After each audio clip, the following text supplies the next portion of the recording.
నమస్తే KR5 news కి స్వాగతం. కామారెడ్డి జిల్లా బాన్సువాడ నియోజకవర్గంలోని బాన్సువాడ పట్టణంలో కాంగ్రెస్ పార్టీ క్యాంపు కార్యాలయంలో నసరుల్లాబాద్ మండల కేంద్రంలో విజయ్ కుమార్ రెడ్డి రైస్ మిల్ ప్రాంగణంలో బీర్కూర్ మండల కేంద్రంలోని సాహెబ్రావ్ ఫంక్షన్ హాల్లో మండల కాంగ్రెస్ పార్టీ కార్యకర్తలకు మనోధైర్యాన్నిస్తూ ఓదార్పు సమావేశాలు నిర్వహించారు. ఈ కార్యక్రమానికి ముఖ్య అతిథిగా బాన్సువాడ నియోజకవర్గ కాంగ్రెస్ పార్టీ ఇన్ఛార్జ్ ఏనుగు రవీందర్ రెడ్డి హాజరయ్యారు. ఈ సమావేశంలో కాంగ్రెస్ పార్టీ కార్యకర్తలు మాట్లాడుతూ పార్టీ కార్యకర్తలకు ఏనుగు రవీందర్ అండగా ఉన్నారని, ఏనుగు రవీందర్ రెడ్డి వెంటే మండల కాంగ్రెస్ పార్టీ కార్యకర్తలు అందరం ఉంటామని, ఆయనకు కీలకమైన పదవి లేదా నియోజకవర్గ ఇన్ఛార్జిగానే కొనసాగించాలని కాంగ్రెస్ పార్టీ కార్యకర్తలు కోరుకున్నారు. అనంతరం బాన్సువాడ నియోజకవర్గ ఇన్ఛార్జ్ ఏనుగు రవీందర్ రెడ్డి మాట్లాడుతూ మొదటి నుండి బీర్కూర్ మండల ప్రజలు తనకు వెన్నంటూ ఉండి ఎమ్మెల్యే మరియు ఎంపీ ఎన్నికల్లో మంచి మెజారిటీ అందించారని, బీర్కూర్ మండల ప్రజలకు రుణపడి ఉంటానని చేతులెత్తి నమస్కరించారు. కాంగ్రెస్ పార్టీకి మంచి జరగాలని పార్టీ అధిష్టానం తీసుకున్న నిర్ణయానికి మనందరం కట్టుబడి ఉండి పనిచేయాలన్నారు. బీర్కూర్ మండల ప్రజలెవ్వరూ కూడా అధైర్యపడవలసిన అవసరం లేదని, నేనెక్కడే ఉంటానని, నా ఓటు హక్కు బాన్సువాడ నియోజకవర్గానికి మార్చుకున్నానని వారికి భరోసా కల్పించారు. నసరుల్లాబాద్ ఎక్స్ రోడ్ సమీపంలో తన గృహ నిర్మాణ పనులకు భూమి పూజ కార్యక్రమం పూర్తయిందని,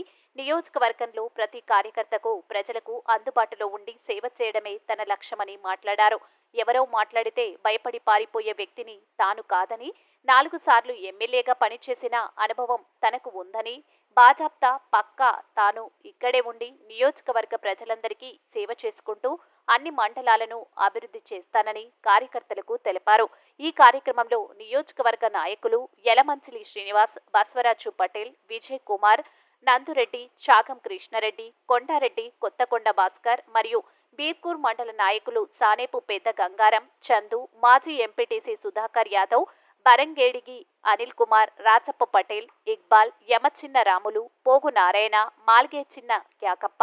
బండ సాయిలు, ఈరాస్, సాయిల్ యాదవ్, పోతల వెంకటేశం, సోషల్ మీడియా అఫ్సర్ రవి, మెంట శంకర్ మరియు వివిధ గ్రామాల కాంగ్రెస్ పార్టీ కార్యకర్తలు తదితరులు పాల్గొన్నారు.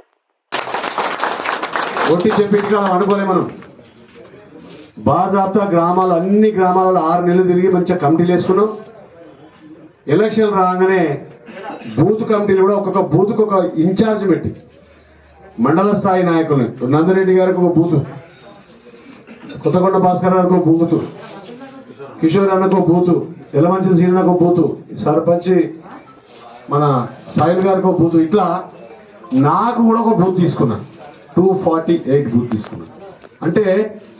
ఒక్కొక్కరు ఒక బూత్ ఇచ్చి ఆ బూత్కు 5 మెంబర్లు వేసి 6 మందితోని ఒక సమన్వయ కమిటీ వేసి ఎలక్షన్ కొట్లాడితే 23,500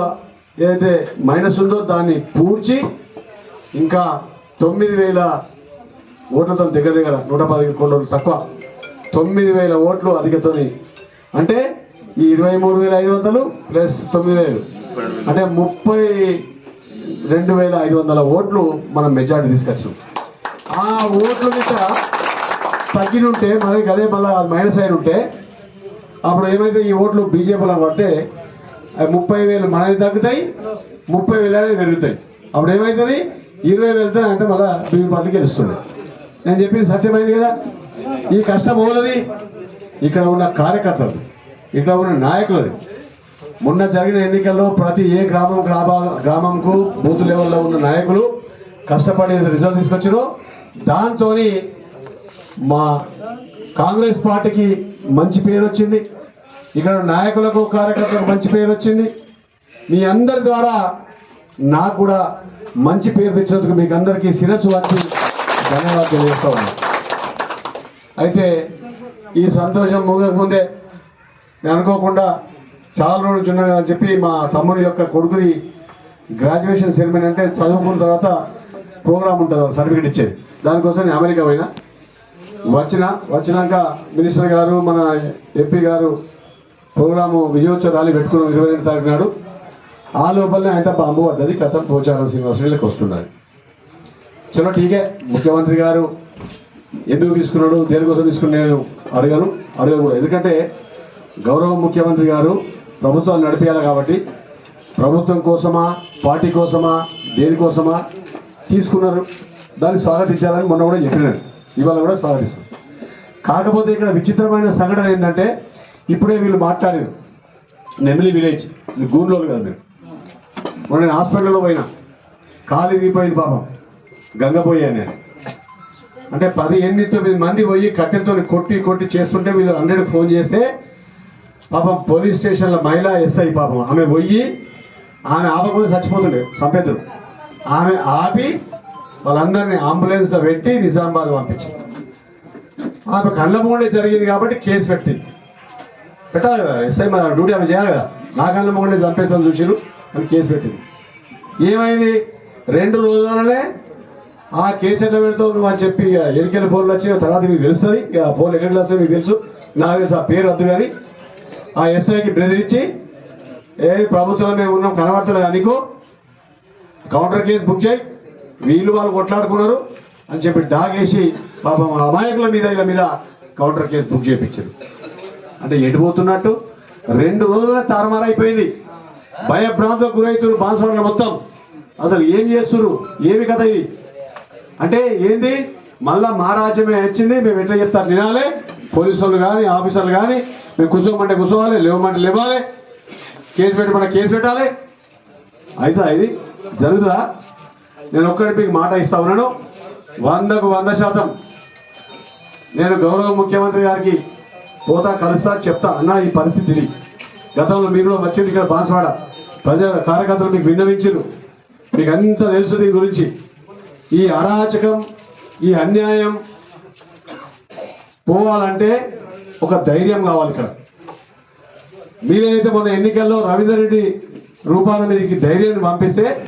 ఆ ధైర్యం 6 నెలలకి అందరికి ధైర్యం నింపి బ్రహ్మాండంగా రిజల్ట్ తీసుకొస్తే ఇంకా మాకు మంచిగా పండుగ వాతావరణం వచ్చింది మేము సర్పంచ్లం అవుతాం జడ్పీటీసీలం అవుతాం ఎంపీపీలం అవుతాం ఎంపీటీసీలం అవుతాం సివిల్ చైర్మన్లం అవుతాం అలా ఊర్లో వర్గాన్ని మంచిగా చేసుకున్నాం పైసలు నేను గౌరవ ముఖ్యమంత్రి గారికి పోతా కలుస్తా చెప్తా అన్న ఈ పరిస్థితి ఇది గతంలో మీరు వచ్చింది ఇక్కడ బాన్స్వాడ ప్రజల కార్యకర్తలు మీకు విన్నవించారు మీకు అంతా తెలుసు దీని గురించి ఈ అరాచకం ఈ అన్యాయం పోవాలంటే ఒక ధైర్యం కావాలి ఇక్కడ మీరైతే మొన్న ఎన్నికల్లో రవీందర్ రెడ్డి రూపాన మీకు ధైర్యాన్ని పంపిస్తే ఆ ధైర్యం 6 నెలలకి అందరికి ధైర్యం నింపి బ్రహ్మాండంగా రిజల్ట్ తీసుకొస్తే ఇంకా మాకు మంచిగా పండుగ వాతావరణం వచ్చింది మేము సర్పంచ్లం అవుతాం జడ్పీటీసీలం అవుతాం ఎంపీపీలం అవుతాం ఎంపీటీసీలం అవుతాం సివిల్ చైర్మన్లం అవుతాం అలా ఊర్లో వర్గాన్ని మంచిగా చేసుకున్నాం పైసలు సంపాదించుకుంటాము ఇల్లు వస్తే గరీబులకి మా కార్యకర్తలకు ఇల్లు వస్తుంది గరీబులకు ఇల్లు ఇస్తాం అన్ని కార్యక్రమాలు చేసామని సంతోషం అంతా ఒక్క రోజులో పటాపంచలు అయిపోయింది ఇది ఖచ్చితంగా ముఖ్యమంత్రి తీసుకుపోతాం 100% నేను నస్లాబాద్నే మాట ఇచ్చిన నేను మాట తప్పడం కాదు ఈయనే గుడి మీద దేవుడిని ఒట్టు పెట్టుకొని నేను ఇక్కడనే ఇల్లు కట్టుకుంటా అని చెప్పినా జాగా తీసుకున్నా ఇల్లు కట్టుకుంటా నర్సలాబాద్ ఊళ్ళోనే ఓటర్ అవుతాను మీ ఊళ్ళోనే ఓటు అవుతా కాబట్టి ఎట్లా నేను జంకేం లేదు మీ పక్షాన ఉంటా ఎక్కడ అన్యాయం జరిగితే నాకేం ఆశలు లేవు 6 నెలలు ఎట్లా పని చేసినో మీకు అందరూ తెలుసు పొద్దుగా లేచి వసూలు కార్యక్రమం కానీ డాగులేసుడు కానీ ఇసుక కాంట్రాక్ట్ కానీ కంకర కాంట్రాక్ట్ కానీ మొరం కాంట్రాక్ట్ కానీ ప్లాట్ల కాంట్రాక్టర్ కానీ నేను చెయ్యను మీరు చూసారు మీకు తెలుసు కాకపోతే కార్యకర్తలకు ఎక్కడ అన్యాయం జరిగితే అక్కడ నిలబడి అండగా ఉండడానికి ఖచ్చితంగా ప్రయత్నం చేస్తా అని చెప్పి సందర్భంగా మనం చేస్తా ఉన్నాం మీరు భయపట్టి అయిపోయింది అట్లా ఇట్లా అని చెప్తున్నారు సోషల్ మీడియాలో పెడుతున్నారు ఇక మొగోడు వచ్చిండట ఏ మొగోడు నాకు తెలియదు మరి మొగోడు వచ్చింది మీ సంగతి అవుతాడు ఏం సంగతి అవుతుంది నేను ఏమవుతుందో మా కార్యకర్తలు తెలుసు అందరూ తెలుసు ఖచ్చితంగా మీకు అండదండగా ఉంటా 100% మీతోనే ఉంటా మీకు ఎక్కడ ఇబ్బంది వచ్చినా నేనే ముంగట నిలబడతా అవసరమైతే 2 దెబ్బలు కొడితే దెబ్బలు పడతా మీకోసం కూడా జైలు పోలు వస్తుంటాను ఏదేమైనప్పటికీ కూడా మనము ఈ మంచి వాతావరణంలో ఉన్న కాంగ్రెస్ పార్టీకి విచ్ఛిన్నం కాకుండా ఖచ్చితంగా మీ అండదండగా ఉంటా ఇలాంటి వాళ్ళకు కూడా న్యాయం చేస్తా పాపం మీకు వాళ్ళు ఏం చెప్తారు 1.5 ఎకరం నలుగురు అన్నదమ్ములు మళ్ళీ ఒక్కొక్కరు 4 ఏమి 2-3 గుంటలు వాళ్ళు బతకాలి దాంతోనే బతకాలి కాబట్టి ఇల్లు కూడా ఇస్తామమ్మా ఏం ప్రభుత్వం వచ్చింది ఏం పరిశ్రమ కావద్దు కాబట్టి ఇలాంటి సందర్భంలో ప్రతి ఒక్కరు న్యాయం చేసే ప్రయత్నం చేసే కార్యకర్తలు మీరు అధైర్యపడద్దు దయచేసి మనం ఇల్లు కట్టుకునేటప్పుడు అందరం వీళ్ళే ఉండి మంచిగా బాధతో కట్టుకొని ఆనే ఆఫీస్ ఉంటుంది, ఏది వచ్చినా చెప్పొచ్చు. ఇలాంటి సందర్భాలు ఉంటే దయచేసి నాకు ఫోన్ చేయండి, ఇమ్మీడియట్ నేను ఉరికేస్తా అని చెప్పి ఈ సందర్భంగా తెలియజేసుకుంటూ ఈ అవకాశం ఇచ్చి ఇప్పుడు మీరు చెప్పిండు సీనన్న కానీ తర్వాత మన భాస్కర్ అన్న చెప్పిండు. మేము ఈ గ్రామాలలో ఏదైతుందో మంచిగా మీటింగ్ పెట్టుకొని తీర్మానం చేసి బాధ ఏం అవసరం లేదు వాళ్ళకి ఇచ్చే కార్యక్రమంలో ముందుకు పోదాం. రేపు సర్పంచ్లు కానీ ఎంపీటీసీలు కానీ జడ్పీటీసీలు కానీ అన్ని గెలిపించుకుందాం, అన్ని స్థాయిలో మనం గెలిపించుకొని బ్రహ్మాండంగా ముందుకు పోదామని చెప్పి తెలియజేసుకుంటూ ఈ అవకాశం ఇచ్చిన తెలియజేసుకుంటున్నాను. జై కాంగ్రెస్.